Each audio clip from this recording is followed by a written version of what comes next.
Disebutkan sebuah kisah dia pernah kerja di tempat bea cukai di Saudi.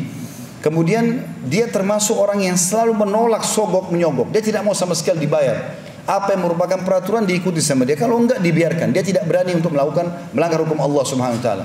Selalu saja hampir tiap hari orang datang ke mejanya mengantarkan amplop, mengatakan inilah hakmu, ambillah dari perusahaan kami. Kamu telah bantu kami. Dia mengatakan saya tidak pernah buat apa-apa. Anda punya hak saya izinkan, yang tidak punya hak saya tidak izinkan. Tapi karena ini selalu tiap hari terjadi dan dia tahu seorang atasan dia selalu saja menerima sogokan dan datang kepada dia sambil mengatakan, ketahuilah bahwasanya ini adalah harta yang Allah mudahkan buat kita, ambil saja. Dia mengatakan tidak, demi Allah, saya tahu ini harta yang tidak benar, karena orang-orang yang tidak punya hak pun akan mendapatkan. Maka dia pun meninggalkan pekerjaan tersebut. Dia mengatakan dalam kondisi saya punya jabatan yang tinggi, gaji yang besar, peluang-peluang yang besar, saya tinggalkan. Maka saya mulai dari nol lagi. Dia bilang dengan beberapa waktu, dengan penuh keyakinan bahwasanya Allah akan menggantikan saya yang lebih baik. Sesuai dengan hadis Nabi SAW, man taraka syanillah abdalahu khairan min. Siapa yang meninggalkan sesuatu karena Allah, siapa yang meninggalkan sesuatu karena Allah, Allah akan gantikan yang lebih baik.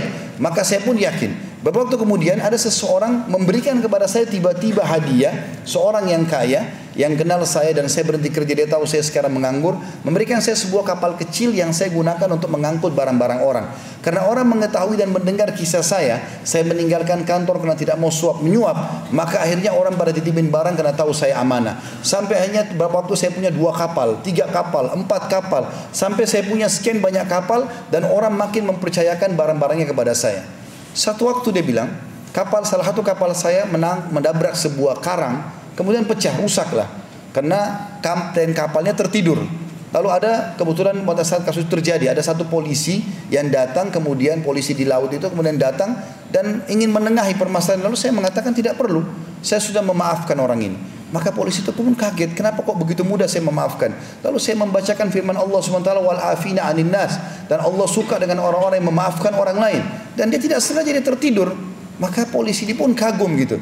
Maka berjalan waktu dia bilang, saya tinggalkan, usaha saya makin jalan. Maka kepala polisi tersebut tiba-tiba punya jabatan yang tinggi di kerajaan Saudi, dan akhirnya dia punya banyak sekali kapal-kapal yang akan masuk melalui pelabuhan Saudi. Dia bilang, maka dia mengingat saya pada saat itu, lalu dia tidak memberikan izin untuk masuk kecuali melalui saya saja. Dan akhirnya Allah bukakan rezeki yang luar biasa hanya karena meninggalkan sesuatu yang haram. Oleh karena itu teman-teman sekalian, dari apa yang semua kita sampaikan ini, bangunlah ya kehidupan kita sebagai seorang muslim di atas keyakinan bahwasanya Allah Maha melihat, Allah Maha mengetahui, janji Allah pasti benar, ancaman Allah pasti benar. Setiap kita beriman dan bertakwa kepada Allah, Allah sudah mengatakan, "Wa may yattaqillaha yaj'al lahu makhraja wa yarzuqhu min haitsu la yahtasib." Siapa yang bertakwa kepada Allah, Allah akan berikan jalan keluar dari setiap masalahnya, dan Allah akan berikan rezeki dari tempat tidak disangka-sangka. Sebagaimana kita yakin orang yang berbuat kezaliman pasti akan dihukum oleh Allah, tidak ada keraguan dalam masalah tersebut.